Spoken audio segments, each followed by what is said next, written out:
Chegamos ao sábado. Sábado da tristeza, sábado do medo, sábado da insegurança, do pavor, sábado dos questionamentos. Jesus morreu. Olha que coisa interessante. Um sábado que começa escuro no coração de todos aqueles que geraram esperança em Jesus. Um sábado de dor, um sábado de lamentação, um sábado de lágrimas. Durante todo o sábado, Jesus permaneceu sepultado. O seu túmulo, queridos, foi altamente vigiado e vigiado por um destacamento de guardas. Porque, olha, só em Mateus relata essa situação, que os fariseus, no dia seguinte, eles foram procurar Pilatos e disseram a Pilatos: olha, Pilatos, esse que a gente enterrou, esse enganador, ele disse que no terceiro dia ele ia ressuscitar. Então, Pilatos, é melhor mandar verificar, é melhor mandar guardar, é melhor tomar cuidado com o sepulcro dele, vigiar com segurança, porque vai que os seus discípulos vão lá e roubam o seu corpo e diz ao povo que ele ressuscitou dos mortos. Esse engano será pior do que o primeiro. Então Pilatos olhou para ele e disse que realmente, se eles tivessem uma guarda, eles pudessem ir lá e guardassem com segurança aquele lugar. E aí o verso 66 do capítulo 27, o último versículo, diz que eles então mantiveram o sepulcro seguro, lacrado a pedra e deixando ali a guarda. Olha que coisa interessante. O sábado foi um sábado de choro, de lágrimas, mas um sábado também de inquietação no coração dos algozes, do coração daqueles que mataram a Cristo na cruz, daqueles que crucificaram Jesus Cristo. Lembra, em um dado momento, que Pilatos lava as mãos e diz assim: olha, eu sou inocente do sangue desse homem, esse não é mais o meu problema. E todo mundo disse: o sangue dele caia sobre nós e sobre os nossos filhos. Olha que coisa terrível. Mas esse sábado é um sábado de silêncio, é um sábado de reflexão, onde as pessoas ali começaram a pensar, começaram a vislumbrar, geraram no coração uma tristeza, uma dor. Jesus morreu. O Messias, aquele ao qual a gente esperou. Imagina as lágrimas que não foram roladas nos olhos de todos aqueles que acompanharam a crucificação, a dor de Jesus, Jesus sendo espancado, envergonhado, cuspido. Ele apanhou tanto que a própria palavra de Deus lá em Isaías capítulo 53 diz que ele não tinha forma, o seu rosto não tinha forma alguma. Então imagina, ele ficou deformado. Gente, que terrível não foi para o coração de todos aqueles que acompanharam, inclusive a sua mãe, que ali estava próxima a ele todos os momentos, até na crucificação. Ela se encontrou ali aos pés da cruz. Mas algo interessante eu queria trazer para você. Já como é um sábado de silêncio, eu queria trazer para você as últimas 7 frases de Jesus, os últimos momentos de Jesus na cruz. O que ele falou e o que ele falou, a gente pode trazer para o nosso coração. Algo interessante para a gente pensar e refletir. A primeira coisa que eu quero dizer para vocês, vamos pensar na sua primeira frase. A primeira frase de Jesus. Ele disse: Pai, perdoa-os, porque eles não sabem o que fazem. Essa frase se encontra lá em Lucas, capítulo 23, verso 34. Essa foi a primeira frase. E ela foi gerada no coração de Jesus como uma oração ao Pai. Lembrando da ignorância daqueles homens, os soldados romanos e a multidão que o acusava. Jesus, ele diz: Pai, perdoa-os, porque eles não sabem o que fazem. É muito interessante a gente pensar nisso. É muito interessante a gente pensar o que passava-se no coração de Jesus e o que ele queria nos ensinar com essa frase: perdoam? Será que você sabe perdoar? Será que você, assim como Jesus, que ele estava num momento de mais profunda tensão, ele estava numa cruz, com os pés e as mãos, com cravos pregados, ele tinha vindo de muita chicotada, uma coroa de espinho, humilhado, zombado, ele estava num momento de tensão e de muita dor, uma dor intensa, e ele consegue olhar para o pecador, olhar para o Pai, e por eles pedir perdão, dizer: Pai, perdoa-os, porque eles não sabem o que fazem. O que essa frase fala ao seu coração? O que ela deixa marcado no seu coração, meu querido irmão, minha querida irmã? Guarde isso no seu coração. Assim como Jesus foi questionado, e quantas vezes nós deveríamos perdoar? 70 vezes 7? 7 vezes? Jesus traz o entendimento que devemos perdoar sempre. Eu acho tremendo quando Paulo diz: dai, ore por aqueles que são os seus inimigos, coloque eles diante do Senhor. É muito legal a gente entender isso, que Jesus, ele veio por amor. Então essa frase é uma grande declaração de amor de Jesus Cristo por mim e por você. A segunda frase, ela está relacionada com o bom e o mau ladrão, que se encontravam crucificados junto a Jesus. É interessante a gente pensar, porque eles ladeavam a cruz de Cristo. O ladrão à sua direita, ele reconhece a inocência de Jesus e pede para que ele seja lembrado quando Jesus entrar em seu reino. E é aí que Jesus diz a segunda frase, quando ele diz: em verdade eu te digo, hoje estarás comigo no paraíso. Olha que coisa interessante.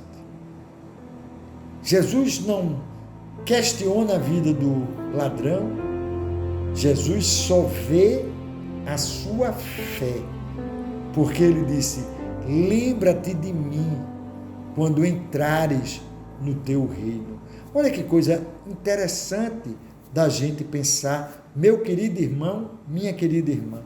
Em verdade eu te digo, hoje mesmo estarás comigo no paraíso. Mas é interessante a gente pensar. E o outro? Por que o outro não aceitou a esse Jesus? Interessante a gente pensar. Porque, olha, os dois estavam vivendo o mesmo momento. E por que então um reconhece Jesus e se torna assim a história do bom ladrão dessa passagem, e o outro, ele não reconhece, simplesmente ele nega ao Cristo da cruz? Meu querido, isso pode ser uma verdade na minha vida, como também uma verdade na sua vida. Quem é Jesus para você? O que você espera de Jesus? Ele diz: hoje estarás comigo no paraíso. A terceira frase é muito interessante. Essa a gente encontra em João. João, ele tem 3 frases que a gente só encontra nele. E essa frase, que é a primeira frase na colocação que a gente entende, é muito interessante. Jesus, ele está no alto da cruz, ele contempla aos poucos aqueles amigos que o seguiram até o Calvário e aquelas palavras que ele expressa, que era ouvida por eles. É interessante, porque o próprio texto de João, capítulo 19, o verso 26 e o verso 27, diz algo muito interessante sobre o amor de Deus e a preocupação de Deus com o apóstolo amado, ao qual é o apóstolo que escreve, e a sua mãe. Olha o que está escrito, capítulo 19, no verso 26 e 27. Olha que coisa linda, diz assim. Deixa eu abrir aqui. Vendo ali a sua mãe e ao lado dela o discípulo a quem ele amava, Jesus disse à sua mãe: mulher, aí está o teu filho. Então disse ao discípulo: aí está a tua mãe. E a partir daquele momento, o discípulo manteve-a sob os seus cuidados. Olha que coisa interessante, queridos. Que coisa linda. Jesus, mesmo no momento de tensão máxima, ele se preocupa com a sua mãe e se preocupa com o discípulo amado ao qual ele se coloca ali. Ele sabia que a sua mãe precisava de proteção, de cuidado, e ele diz assim: olha, eis aí o teu filho, e eis aí a tua mãe. Que coisa linda, que Jesus maravilhoso, que mesmo num momento de profunda dor, ele se preocupa com aquela mãe e com aquele irmão, e que passaria a ser filho, né? É muito legal essa palavra de esperança, essa terceira frase de Jesus. A quarta frase de Jesus, que é a mais conhecida, que ela está lá em Mateus 27, 46 e Marcos 15, 34, que vai falar de algo que trouxe até uma certa dúvida naqueles que ouviam, né? E também essa expressão dita por Jesus é parte do Salmo 22, o verso 1, onde o salmista demonstra o sentimento de abandono em resposta ao silêncio de Deus. E é interessante, porque esse mesmo salmo, também continuando, ele declara a certeza e a confiança de que Deus o ouve e está presente entre o povo. E eu queria ler esse salmo para você, depois, assim que eu ler o versículo, você possa entender o que eu quero expressar para o seu coração. Salmo 22, o verso 1, ele diz, deixa eu abrir aqui,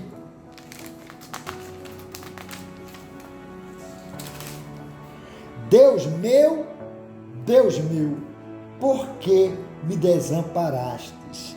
Jesus, ele usa exatamente esse versículo do Salmo, mas a gente entende porque ele diz assim: por que estás longe de dar-me livramento, longe das palavras do meu clamor? Essas palavras Jesus não disse, essas palavras dão continuidade ao Salmo 22, 1. Ele continua dizendo: meu Deus, eu clamo de dia, mas tu não me ouves, também de noite, mas não encontro o sossego. Contudo, tu és o santo entronizado sobre os louvores de Israel. É interessante, porque lá no final desse versículo, desse capítulo 22 do Salmo, nós vamos perceber o cuidado de Deus com aquele ao qual ele repete em Cristo Jesus. Jesus declara que o Pai está distante do seu sofrimento, do sofrimento dos filhos, mas pelo contrário, eu creio que ali ele demonstra total confiança ao Pai. Muitos estudiosos dizem que esse foi, na grande realidade, o momento onde todo o peso do meu e do seu pecado cai sobre Jesus. Todo o peso é derramado por Jesus, por nós em Jesus. É a língua ao qual ele diz, Eli, Eli, lama sabachthani, Elohim, Elohim, lama sabachthani, que é exatamente, ele diz, Deus meu, por que me abandonastes? Isso a gente vai encontrar Mateus 27, 46 e Marcos 15, 34. E é muito interessante porque alguns dos que estavam ali pensaram que ele estava chamando Elias.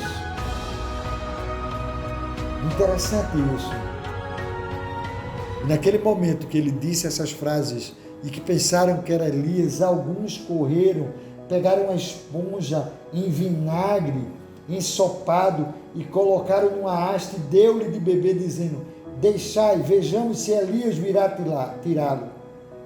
Mas Jesus ali, ele diz, que é interessante, aí João, aí já no capítulo 19, verso 28, ele diz que Jesus, ele diz assim, tenho sede.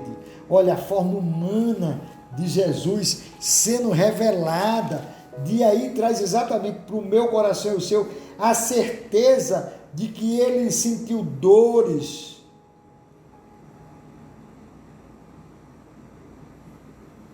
Eu estou com sede.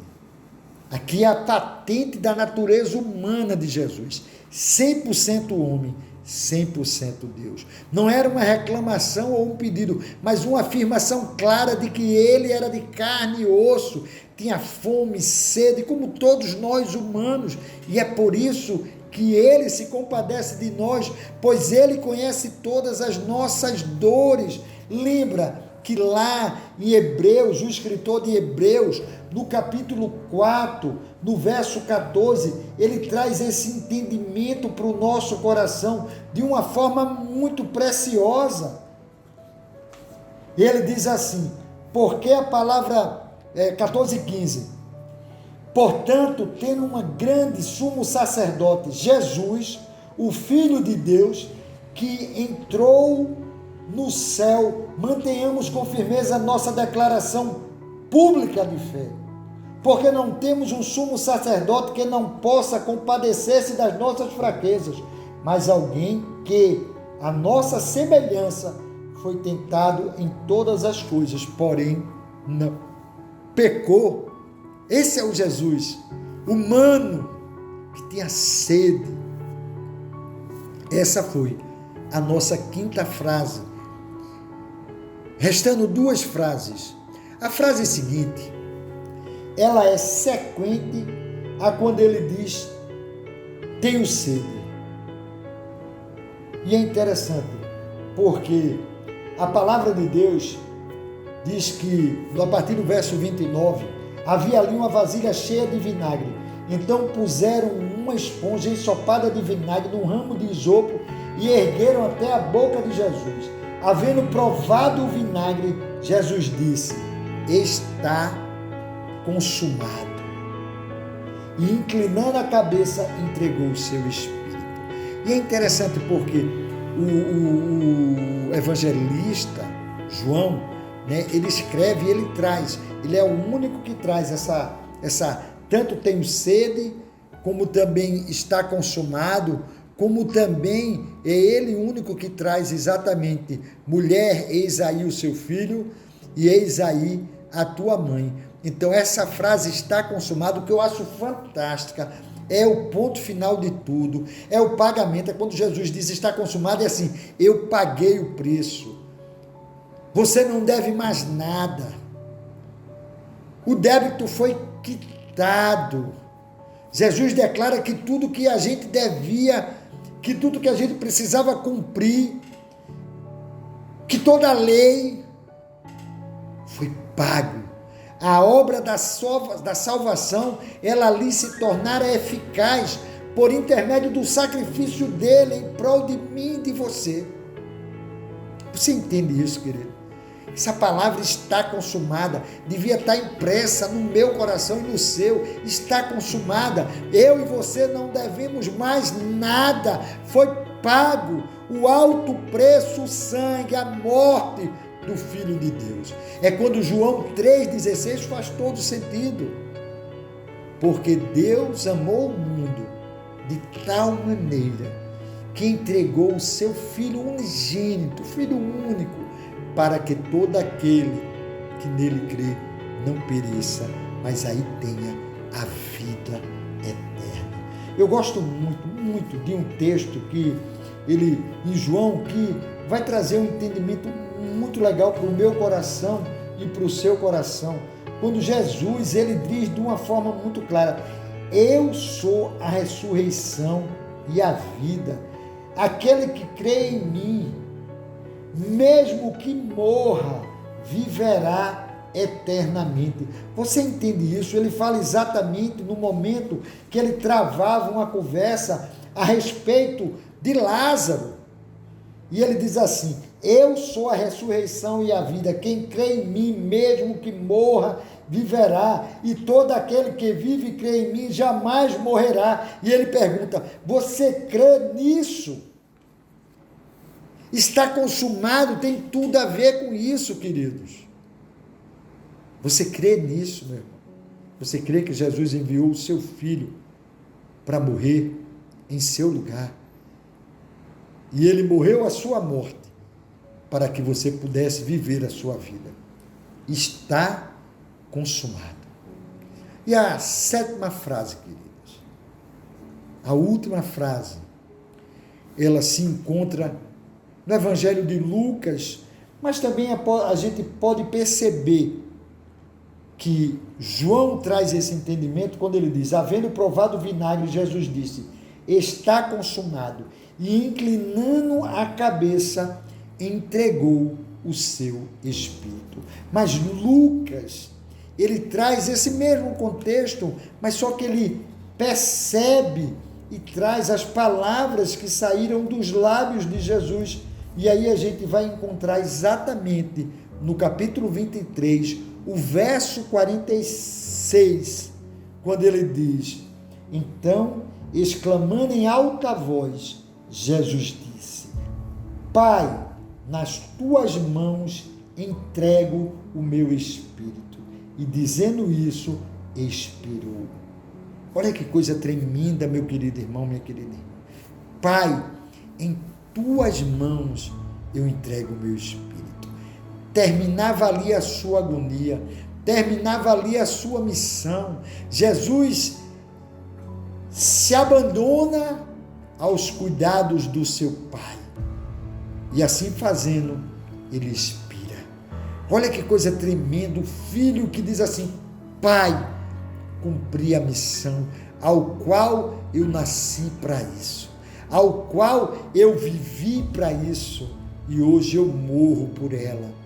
Pai, em tuas mãos eu entrego o meu espírito. Como é lindo a gente poder desfrutar de todas essas frases maravilhosas, vertidas na cruz, pronunciadas pelos lábios de Jesus. Pai, perdoa porque eles não sabem o que fazem. Em verdade eu te digo, hoje mesmo estarás comigo no paraíso. Mulher, eis aí o seu filho. Filho, eis aí a tua mãe. Eli, Eli, lama sabachthani. Deus meu, por que me abandonastes?